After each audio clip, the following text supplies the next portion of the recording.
nom de bleu. On voit que Noël a été bénéfique pour vous, Sandra. Ouais, t'as vu tout ce que j'ai reçu? J'ai été gâtée, non? Et qui dit patchwork dit différence. Ok, bon, moi j'étais polie, j'ai dit merci, mais honnêtement, c'est quoi toutes ces plantes? C'est facile. Euphorbia pulcherrima, Azalea japonica, Cyclamen persicum et les bornigères. On va les dire, il y a deux catégories. Il y a les plantes exotiques qu'on va garder dans notre maison, puis des plantes qu'on va garder juste après Noël, et après on pourra les planter dehors. On va commencer par les plantes exotiques. La grande famille des orchidées, Phalaenopsis, orchidées papillons. Ça, on peut dire, c'est la plante pour les nuls. Facile à entretenir. Bon, facile, je dois faire quoi? Alors là, vous êtes vraiment bien parti. Parce qu'avec un pot transparent, les racines auront de la lumière et ils vont bien s'épanouir. Puis pour l'arrosage, alors, plus nul que ça, on peut pas.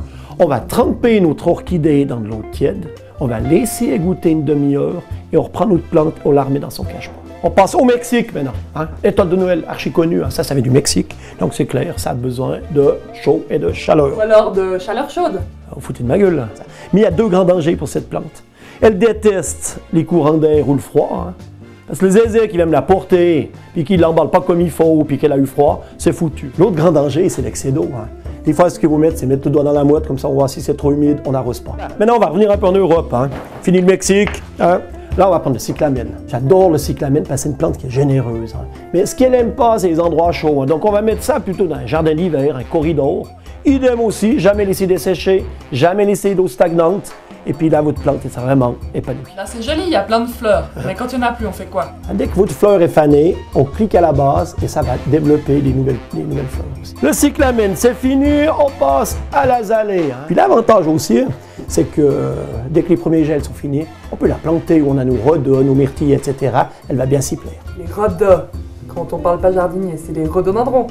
Juste, Sandra. Là, avant, on avait l'étoile de Noël. Maintenant, on a la rose de Noël qu'on peut la mettre soit sur le bord de fenêtre dehors, ça supporte le froid.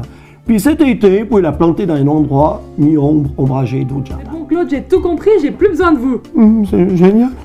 Pour l'entretien des cadeaux fleuris, préservez les étoiles de Noël des à-coups secs et des courants d'air froid, arrosez les azalées et les orchidées en les plongeant dans de l'eau non calcaire, laissez goûter les plantes avant de les replacer dans leur cache-pot, replantez les plantes rustiques au jardin ou en bac sur le balcon, décomposez les terrines après les fêtes et rempotez chaque plante individuellement.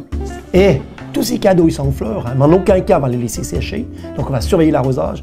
Mais jamais laisser l'eau stagner, d'accord?